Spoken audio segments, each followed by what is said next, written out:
Dwayne Matthews adalah seorang perawat yang memiliki pengalaman mistis dengan pekerjaannya itu. Kejadian nyata itu terjadi di kota kecil Van Etten, New York. Dwayne tinggal di peternakan orang tuanya dan memiliki banyak jenis hewan serta kebun yang luas.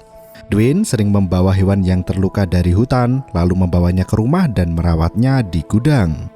Dwayne senang menolong dan membantu memulihkan luka, terutama binatang yang ada di sekitar rumahnya. Sejak kecil, Dwayne sudah bercita-cita untuk menjadi seorang perawat agar bisa merawat orang sakit.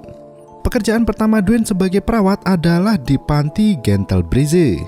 Panti itu dibangun untuk para lansia yang mengidap penyakit demensia, sebuah penyakit otak dan sistem saraf yang membuat penderitanya hilang ingatan. Pasien demensia tak mengerti apa yang terjadi pada dirinya dan marah dengan emosi yang tak terbendung. Gina, asisten perawat di panti lansia itu berkata dirinya harus selalu berbicara dengan lemah lembut pada setiap pasiennya. Para perawat akan membantu mereka bangun, memakai baju, dan pergi mandi. Mereka juga memberikan hiburan untuk pasien dengan berdansa dan bersendau gurau bersama. Stacy, salah satu rekan perawat, berkata jika pasien demensia itu lebih mirip seperti anak kecil yang membutuhkan orang tua. Setelah 8 tahun bekerja di panti, seorang pasien baru bernama Jackie datang ke panti. Dwayne mengaku belum pernah mengatasi pasien demensia seperti Jackie. Wanita itu tampak sangat berbeda dengan para pengidap demensia lainnya. Pemilik panti berkata bahwa Jackie sangat terpukul dengan penyakit yang ia derita. Jackie yang berusia relatif muda enggan menerima kenyataan pahit dalam hidupnya itu. Dwayne sendiri mengaku tak pernah melihat ada tanda-tanda demensia pada Jackie, namun putri Jackie bersikeras membawanya ke panti. Jackie sama sekali tak hilang ingatan, ia hanya tak mau berada di panti.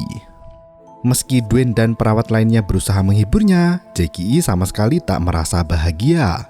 Jackie selalu marah hingga sebulan kemudian hal-hal aneh mulai terjadi. Dwayne masuk ke dalam ruangan Jackie merasakan suhu yang sangat dingin sampai nafasnya berasap. Suatu malam, Dwayne dibantu Stacy melakukan bahasa lidah untuk mendekati Jackie. Terdengar suara araman dari mulut Jackie setiap kali mereka mendekati pasien itu. Stacy mengaku sangat kenal dengan suara Jackie. Malam itu, suara yang mereka dengar bukanlah suara manusia. Mereka masuk membawakan kursi roda untuk memindahkan Jackie dari kamarnya. Namun, suara arangan Jackie terdengar sangat dalam seperti orang kerasukan setan. Foto Yesus yang terpajang di dinding turut jatuh dengan sendirinya. Dwayne segera memasang kembali lukisan itu, namun kembali terjatuh dan membuat Jackie tertawa cekikikan. Stacy menyadari kehadiran roh jahat dalam kamar itu. Ia membaca doa sembari masuk ke kamar itu dan membersihkan pecahan kaca di lantai. Namun, Jackie meminta Stacy untuk berhenti berdoa. Ia berkata jangan sampai makhluk itu terbangun dari tidurnya karena Stacy akan celaka. Tiba-tiba terdengar suara dentuman tepat di sebelah Stacy.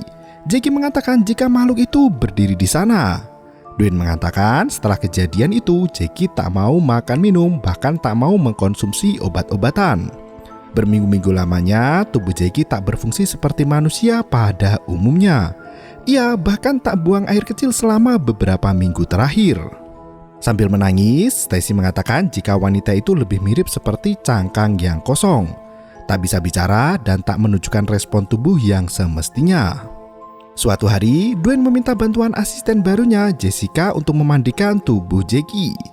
Jessica membantu mengalap tangan dan membersihkan bantal wanita itu. Namun tiba-tiba Jackie menggigit lengan Jessica dengan sangat kuat sampai berdarah-darah. Jackie sama sekali tak merasa bersalah dan tertawa cengengesan. Asisten perawat itu pergi dan tak kembali lagi ke panti selamanya. Banyak dari sekian perawat yang masuk ke kamar Jackie memutuskan untuk berhenti bekerja lagi di panti. Hanya Stacy dan Dwayne yang berani masuk ke dalam kamar itu. Di malam lainnya, Stacy masuk ke kamar Jackie untuk memeriksa kondisinya. Stacy membacakan doa tepat di samping ranjang Jackie. Tiba-tiba, lengan Stacy seperti dicengkram kuat oleh sosok tak terlihat. Ia berlari keluar ketakutan dan menanggalkan pakaian seragam perawatnya. Stacy mengaku seperti dililit ular yang merayap di punggungnya. Terlihat ada bekas cakar di punggung Stacy. Merasa ada energi jahat yang hendak menyakiti mereka, Dwayne menguatkan diri dan selalu mengenakan kalung salib di lehernya. Saat ia menemui Jackie malam harinya, pasien itu merobek lehernya dan merebut kalung itu dari tubuh Dwayne. Dwayne berlari ketakutan meminta bantuan rekan perawatnya untuk mengganti pakaian Jackie. Mereka menunggu beberapa jam agar Jackie tertidur. 4 jam setelahnya, Dwayne dan Stacy masuk ke kamar itu di mana Jackie tertawa cekikikan entah mengapa. Ternyata kalung salib yang dikenakan Dwayne dimasukkan ke dalam lubang anus Jackie. Setelah membersihkan tubuh Jackie dan menggantikan bajunya, Dwayne keluar dari kamar itu. Tiba-tiba ia merasa diserang oleh makhluk tak terlihat. Dadanya terasa sangat sakit sampai berdarah. Bahkan ada bekas luka tusukan tepat di dada Dwayne. Ia segera pergi ke ruang perawat di mana Diana menuturkan bahwa ada orang yang mengambil pemecah es dan menusuk dada Dwayne dengan benda itu. Dwayne sangat yakin jika Jackie bukan mengidap demensia, melainkan kesurupan setan. Pemilik panti memanggil orang pintar dari Ohio dan melakukan eksorsisme. Mereka datang dalam formasi 4 wanita dan 2 pria. Mereka masuk ke dalam kamar Jackie tanpa ada satu perawat pun yang boleh menyaksikannya. Di depan kamar itu, Dwayne mendengar saat pendeta membacakan doa, kaca mulai pecah dan hentakan keras terdengar sepanjang ritual pengusiran setan. Tak lama berselang, pintu kamar terbuka lebar. Dwayne melihat saat Jackie berdiri di atas ranjang dengan tatapan tajam mengerikan.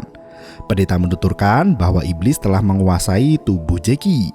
45 menit setelah pendeta pergi, Dwayne kembali mengajak Stacy untuk masuk ke kamar itu. Tiba-tiba tubuh Jackie melayang ke udara, tertunduk dan menoleh ke arah para perawatnya. Ia membentak Dwayne untuk segera keluar dari kamarnya. Suara Jackie terdengar seperti eraman harimau. Tubuh itu kembali keranjang dan Jackie meninggal dunia seketika. Meski Dwayne merasa lega karena pasiennya itu telah tiada, namun di saat bersamaan ia juga merasa bersalah tak bisa menyelamatkan Jackie dari gangguan makhluk astral. Setelah Jackie, kamar itu dihuni oleh pasien baru bernama Maria. Wanita itu hanya bertahan kurang dari 2 minggu. Dia meninggal di kamar itu karena serangan jantung yang sangat parah. Padahal Maria tak pernah memiliki riwayat penyakit jantung apapun sebelumnya dan datang dengan kondisi jantung yang sehat. Setelah itu, masuk pasien lainnya bernama Beverly. Wanita itu menuturkan ada yang tak beres dengan kamarnya. Hingga pagi itu, semua organ vital Beverly rusak parah. Saat dipasang kateter, perawat menemukan nanah hijau keluar dari tubuh Beverly, padahal tak ada yang salah dengan ginjal wanita tua itu. Dwayne menangis teringat saat-saat terakhir bersama Beverly. Wanita itu berkata jika ia tahu ada yang salah dengan kamarnya. Pemilik panti menyegel kamar itu agar tak ada pasien lain yang menjadi korban. Tak lama setelah kejadian itu, panti lansia Gentle Breeze ditutup dan dibiarkan kosong untuk waktu yang lama. Dan sekarang sudah dibuka sebagai panti jompo lagi. Dwayne sangat khawatir jika manajemen baru panti jompo itu membuka kamar terkutuk itu lagi. Dan kisah pun berakhir. Dari kisah ini terlihat bahwa pasien demensia sebenarnya jauh berbeda dengan manusia normal yang kerasukan. Pasien yang sakit secara medis akan menunjukkan gejala-gejala tertentu yang identik. Sedangkan kerasukan iblis lebih menunjukkan serangan brutal yang random dan tak terdeteksi sebelumnya. Kisah Jackie di panti jompo memberi pelajaran berharga agar tidak sembarangan menerima pasien tanpa rujukan yang jelas dari dokter yang merawatnya. Meski putri Jackie bersikeras, alangkah lebih baiknya jika pihak panti melakukan pemeriksaan total agar mengetahui riwayat penyakit pasiennya itu. Si iblis yang keluar dari tubuh Jackie kini justru mendiami kamar itu dan mencari korban dari para lansia pesakitan yang tinggal di kamar yang sama. Terima kasih dan sampai jumpa.